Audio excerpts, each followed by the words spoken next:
नमस्कार, मैं हूं योगेश राणा। बात करते हैं मिशन उत्तराखंड 2022 पर। उत्तराखंड की 5वीं विधानसभा के लिए भाजपा, कांग्रेस और आम आदमी पार्टी ने 20 महिला उम्मीदवार मैदान में उतारे हैं। अब यह देखना जरूरी है कि इन 20 में से कितनी महिला उम्मीदवार जीतने की स्थिति में। इस बार कांग्रेस ने 5 महिलाओं को टिकट दिया है। लड़की हूं, लड़ सकती हूं का नारा कांग्रेस का उत्तर प्रदेश में ही चल रहा है। उत्तराखंड कांग्रेस को ना तो प्रदेश की महिला नेताओं पर भरोसा है और ना ही कांग्रेस के इस नारे पर, ऐसा लगता है। इसके अलावा भाजपा की बात करें तो 8 महिलाओं को टिकट दिया गया है और आम आदमी पार्टी ने 7 महिलाओं को उम्मीदवार बनाया है।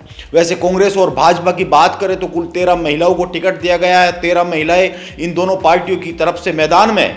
भाजपा ने देहरादून कैंट से पूर्व विधायक हरवंश कपूर की पत्नी सविता कपूर, खानपुर से विधायक कुंवर प्रणव चैंपियन की पत्नी देवयानी, पिथौरागढ़ से भाजपा के दिवंगत नेता प्रकाश पंत की पत्नी चंद्रा पंत, कोटद्वार से पूर्व मुख्यमंत्री बीसी खंडूरी की बेटी रितु खंडूरी को टिकट दिया है।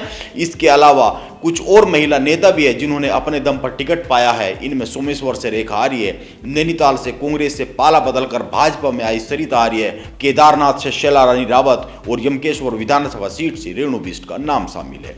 वहीं अगर कांग्रेस की बात करें तो लैंसडौन से हरक सिंह रावत की पुत्रवधू अनुकृति रावत, हरिद्वार ग्रामीण से हरीश रावत की बेटी अनुपमा रावत को टिकट दिया गया है। इसके अलावा कांग्रेस से भगवानपुर से ममता राकेश, मसूरी से गोदावरी थापली और रुद्रपुर से मीना शर्मा को भी कांग्रेस ने टिकट दिया है।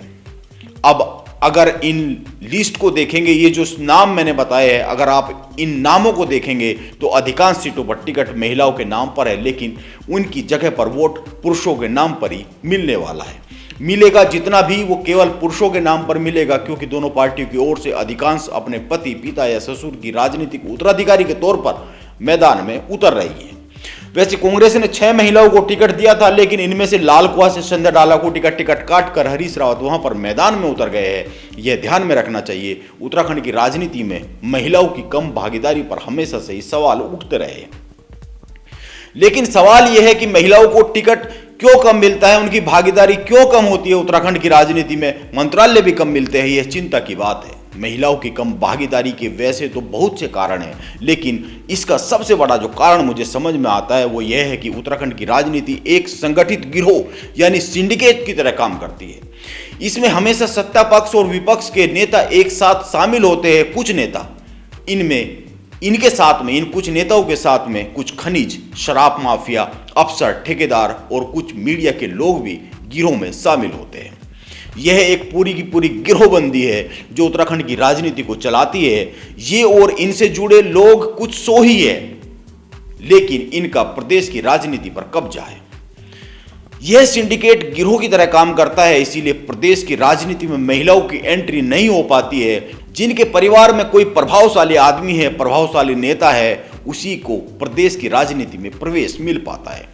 यह एक कड़वी सच्चाई है, भले ही इसको स्वीकार करने में हम नाक बहुत सिकोड़े, लेकिन यह सच है। और यही कारण है कि प्रदेश की राजनीति में कई नेता ऐसे हैं जो किसी भी दल में रहे, दल बदलते हैं, इधर जाते उधर जाते, लेकिन वो चुनाव जीत ही जाते हैं और हमेशा से अच्छे मंत्रालय उनको मिलते ही रहे हैं, मिल ही जाते हैं।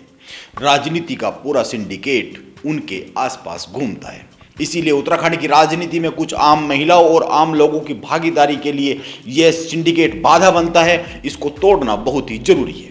अब पता नहीं जनता इस बार ऐसा करेगी कि नहीं करेगी, इस सिंडिकेट को तोड़ेगी कि नहीं तोड़ेगी। वैसे मेरे हिसाब से तो ऐसा होता हुआ मुझे नहीं दिख रहा है। बाकी रिजल्ट आने के बाद ही पता चलेगा। देखते हैं उत्तराखंड की जनता किसको चुनती है। नमस्कार, आप बने रहे मेरे साथ।